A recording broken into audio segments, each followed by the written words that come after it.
if they're gonna play again like that, I mean, they was kind of like felt rust a little bit, but then they flipped the switch, like you said, and started to like ganking up, trying to kill people. Nana start to working, Tigreal start to working, and yeah, they just wake up. Yeah. Yeah, the flick of the switch is what some teams just need sometimes, and that's what I like. I like to see the teams that don't back down from a tough interaction is what we need to see from a tournament like this, especially with $1 million on the line. Blacklist International, though, picking up a Rafaela and also the Bruno.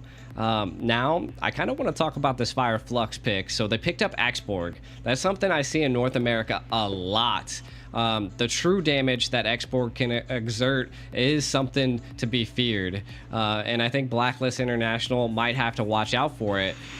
If it's in the jungle, I could be tentative as there's not 2 EXP picks yet. Yeah, about Exborg, I think it's like, you know this thing when somebody take like fighter hero and he either damage a lot, have a decent damage, and he's like can be killed, like but sometimes they pick these fighters and they are like no damage and no tankiness, so it's in between of those two. So yeah. We can see both of the Exborgs, but the Leomord is being picked, so the Exborg is for the X-Plane, I guess, and this is quite interesting. I like the Leomord pick, but again, is he going to like damage build and he's going to one-shot, or he's going to have tanky build? Like, let's see. That's interesting games. Right. I mean, what we're going to see here, if we're just comparing last game to this game to what could come, is that Fire Flux definitely likes that aggressive approach, but we're going to be getting into the second round of Blacklist International versus Fire Flux. Can Fire Flux bring that same aggression that we've seen into the first game? Can Blacklist fight back that aggression and keep this win going? Match point, Blacklist International. Yeah, and start just like the previous game, like solo on the mid lane and trying to harass the gold lane straight away. Rafaela already rotating on the gold lane to help her Bruno, gold laner, and the it's Ruby for the X-Plane, actually. Again, I didn't mention that, and the X-Plane is being zoned out completely, trying to get this Ballista for the X, and successfully doing it, but the lane control is on the Fire Flux side. Yeah, true. I mean, again, it's just the little bit of the engage in the middle, a little bit of a play here by Apex. Haji a little low. Gonna definitely have to rotate back now, but Oheb utilizing the soccer balls to put a lot of pressure on the Fire Flux here. Again, we're seeing about the similar game. I will say that Fire Flux, based on their overall picks, that they're looking for an aggressive game, utilizing that Exborg to use that last insanity to dive, while also allowing the Leomord's Phantom Steed to spiral into Blacklist International and just mess them up. I think right now Fire Flux is going to have to keep an eye on Haji. Maybe the focus might be on stopping him and killing him first before they do anything. Yeah, I would love to see the Leomord spiraling out of control, absolutely, but there's like, seems like there's way too much CC here. Ooh. Trying to go for the Ruby and the counterattacks of the counterattacks. Like, I guess it was not going for the Ruby, he was trying to save it, but it's Exborg ultimate. On top of that, Firaga being popped and the roll is not working. He's being dragged back, and this double kill for the Blacklist International on top of the turtle. I'm offended on a Haji, but only Tig there to follow up. Kind of, talking about what just happened there, right? Fire Flux, I think what I'm seeing here is that I don't know if they anticipated how much control a Ruby brings to the playing field. As soon as TNZ was there, oh my god, the Molina's blitz just blitzed Apex down. Implosion. TNZ looking for a play here. Nice.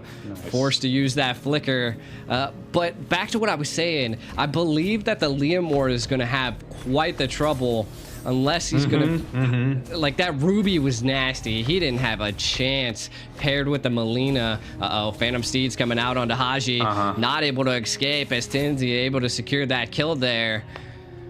Yeah, at this point he just needs gold, so he ulted just for gold, and yeah, not being able to do something extra with his ultimate, but the gold is fine for this point because he really need that farm. With this kind of hero, you really want to, like, first 2 ultimates kind of successfully kill 1-2 people and objective, and you're good, and you're gonna get in the position when you are like almost one shot in everything. But now what? He's going to follow the implosion probably, and trying to shave off this gold, and the second skill plus flicker on top of that, trying to go on the Nana here, proccing some passive. Second skill of Brass good, dragging 2 people back, and the yes, this is finish of this nasty finish, but the counter attack of the Barats on top of that, this is like back and forth, and the ultimate on Leomord again had a cooldown, being able to use it, and I don't know, can you call this a win for FLUX, or is it even? I mean, we see that BLACKLIST International able to take all of that gold plating and a tower down on the EXP. I do think that the aggression by Alien was a little bit too much.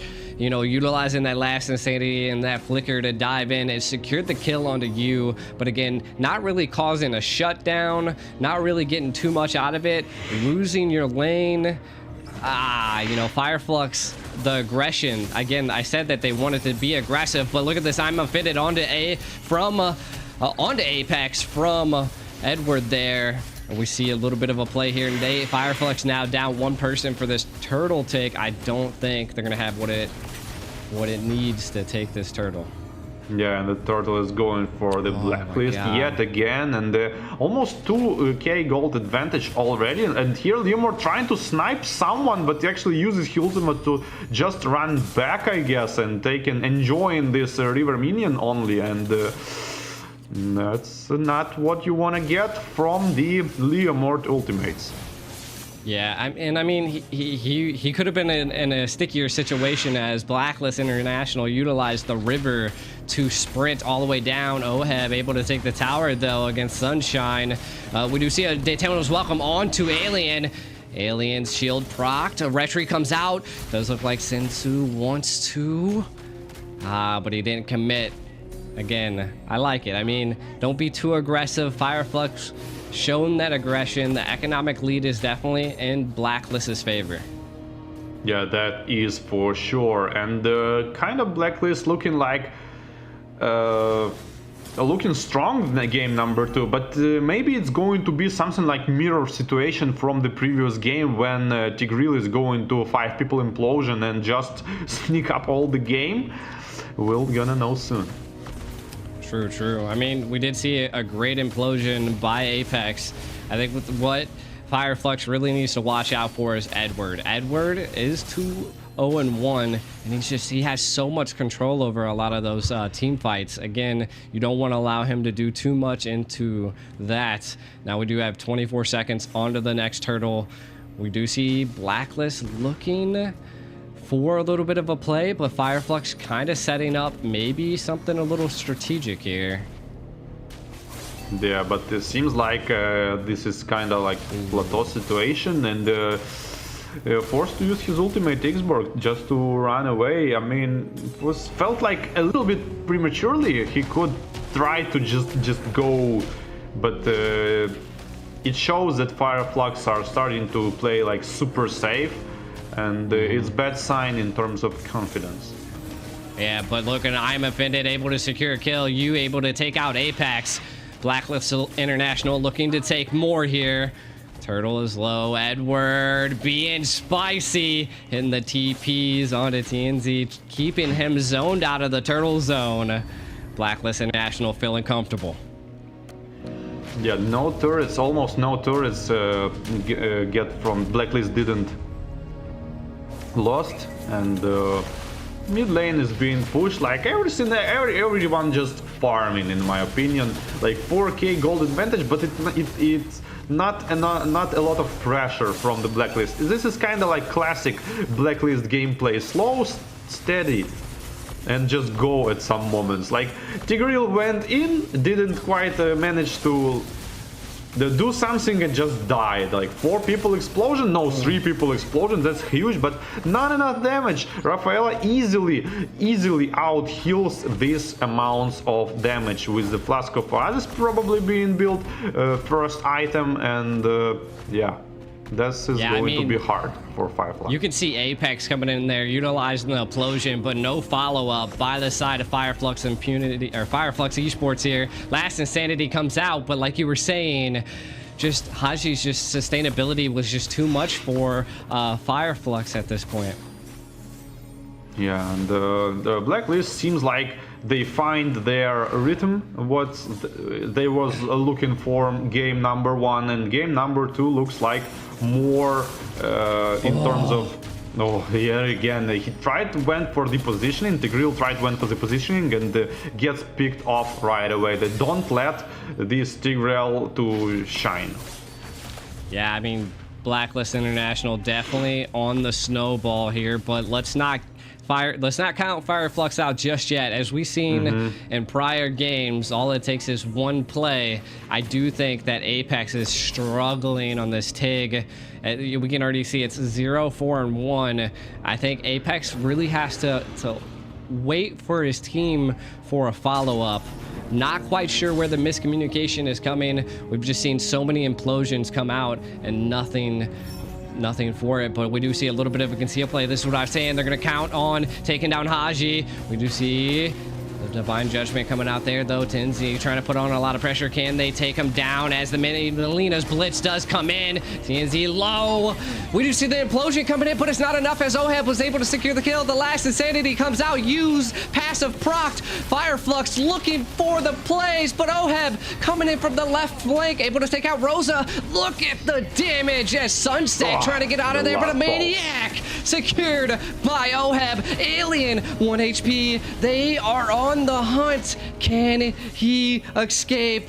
It's all up to him, but look, we can see a little bit of the replay here. The Last Insanity coming in, able to secure the kill onto you.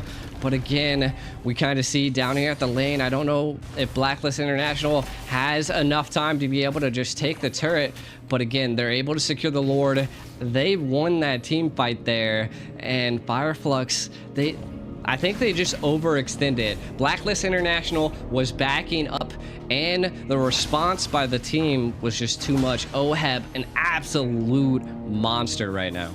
And now they're gonna try to finish the game, but the implosion finally work on the Ruby. It might be the sign of the defense, but the Barats is not thinking that way, pushing tier 3 turret with his team. 4 people left, but it doesn't mean the attack is stopped. The 1-to-1 on the kills score, and the extra big wave of minions going into the mid lane. Oheb trying to work on the crystal, and the Barats is good initiation, counter attack by the Leomore, trying to zone out all of the team and do it successfully. But the crits, but the damage is insane. 10k gold advantage. 10k gold advantage is there.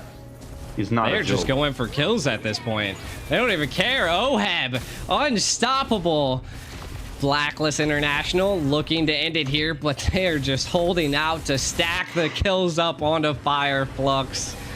Blacklist International taking the 2-0 against Fireflux into Group C. My God. Yeah. Yeah, good gameplay. And the second game was more like the Blacklist game. It was like more like of a Blacklist gameplay. Like, you know, they just group up, take objective, group up, take objective, map control, take objective, and it's more like a Blacklist, like textbook play style. Maybe they first game they went for some experiments with like initiation and control, but this is like more of Blacklist gameplay with support kind of heroes shines more. Yeah, I mean, in that game, it felt like Blacklist International found their comfort zone. They felt out Fire FLUX. They seen that they were pushed back against the wall into game 1, and then going into game 2, they said,